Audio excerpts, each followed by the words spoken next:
We're going to learn now Mishnah beginning with the letter Yud. We're in the 8th parak of Mishnah Yoma.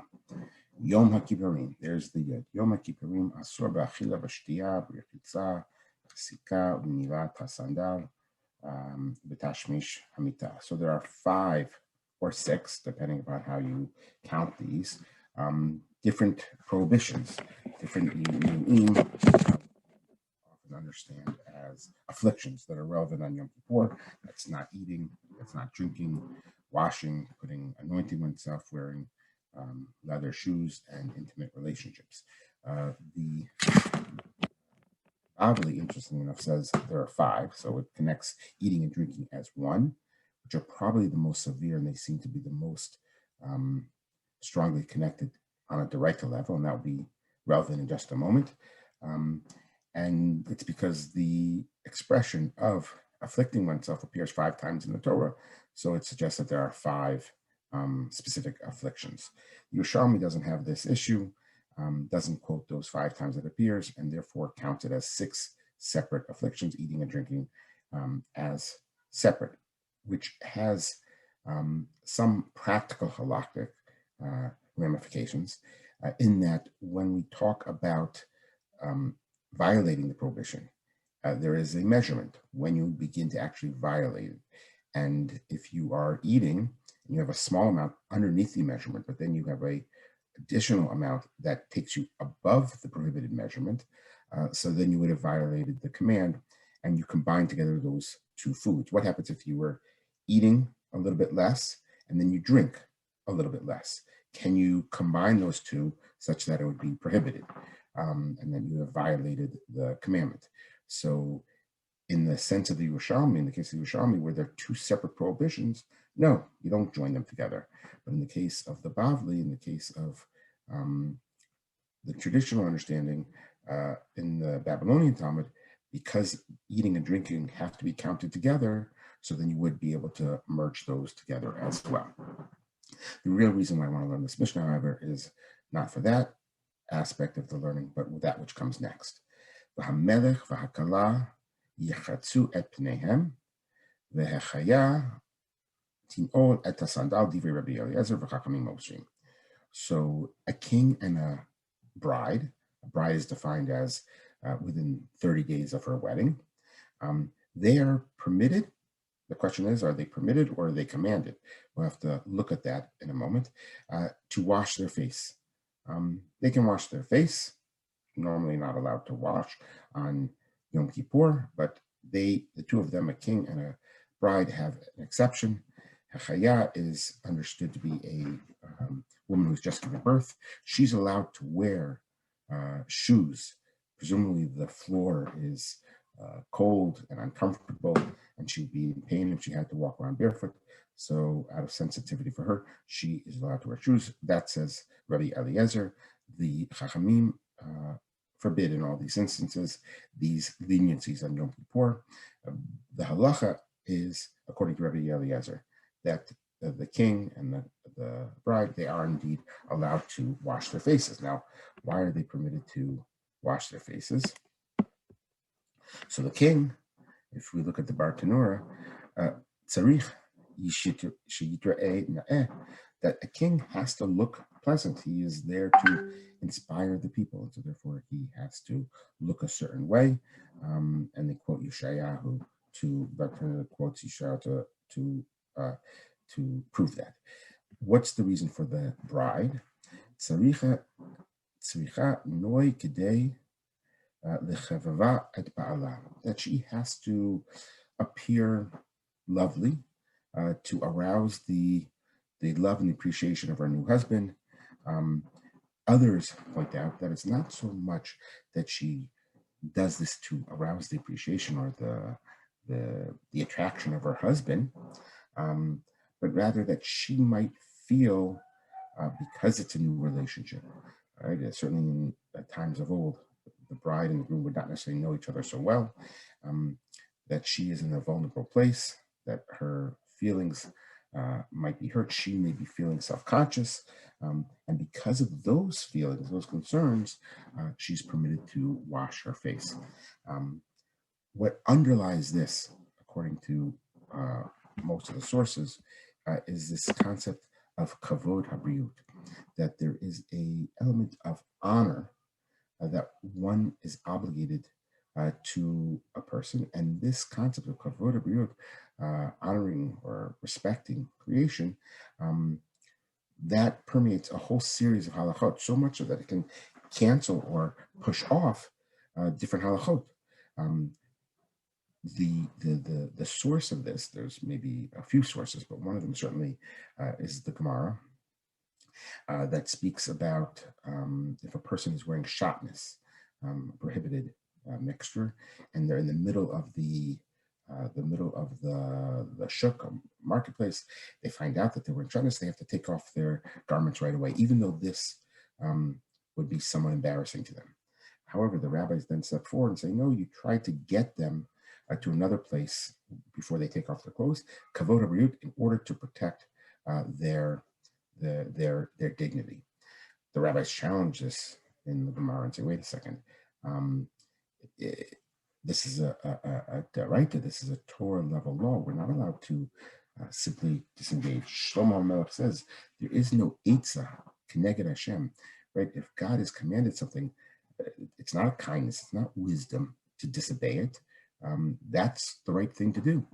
So what the rabbis understand from this is that we must be dealing with a d'Rabbanan. When it comes to shatnez, for example, there are examples where it's prohibited, but it's only prohibited on a rabbinic level. The d'oraita level is very high level of shatnez. You have at least 3 different steps that are involved in weaving together the linen wool, pressing it and weaving and interacting.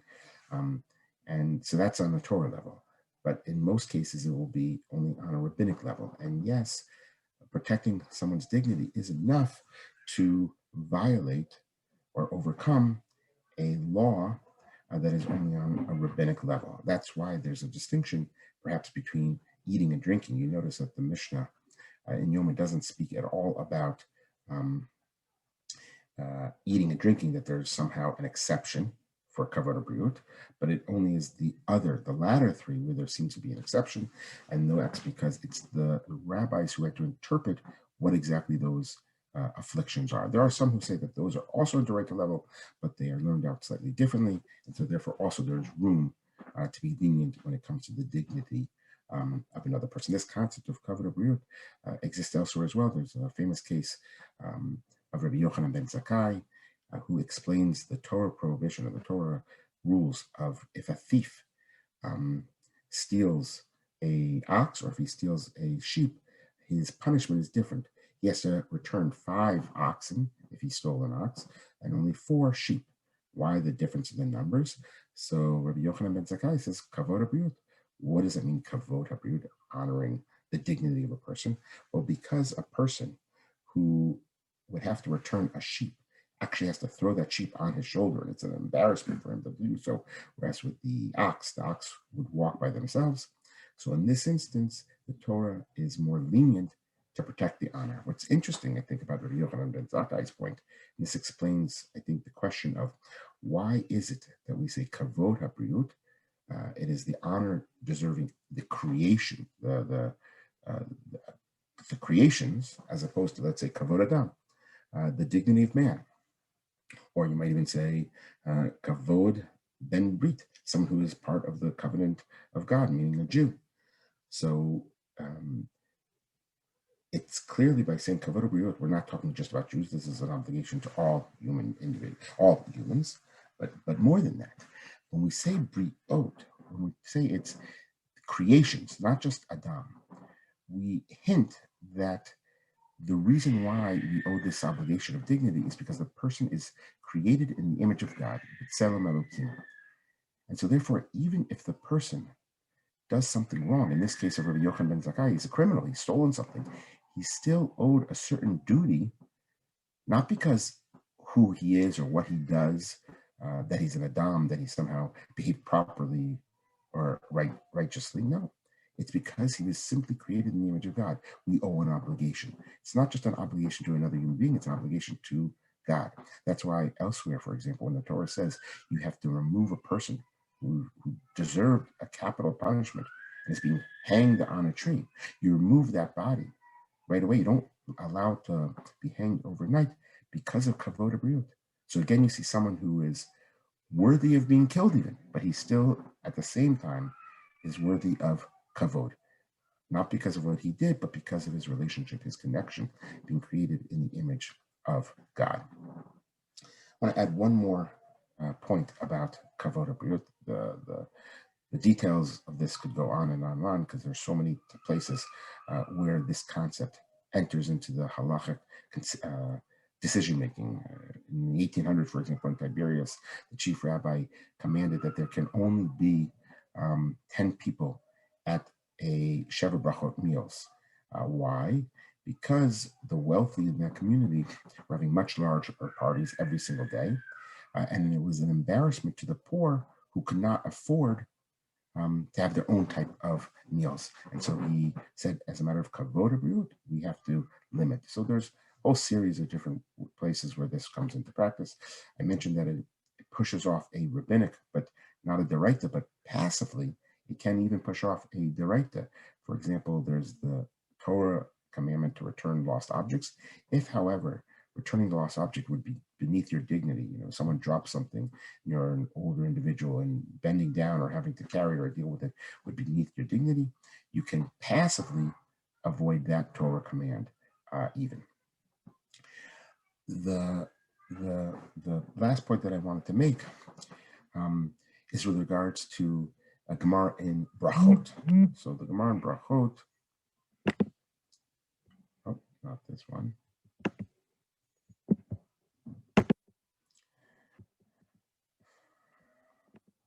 The Gemara in Brachot,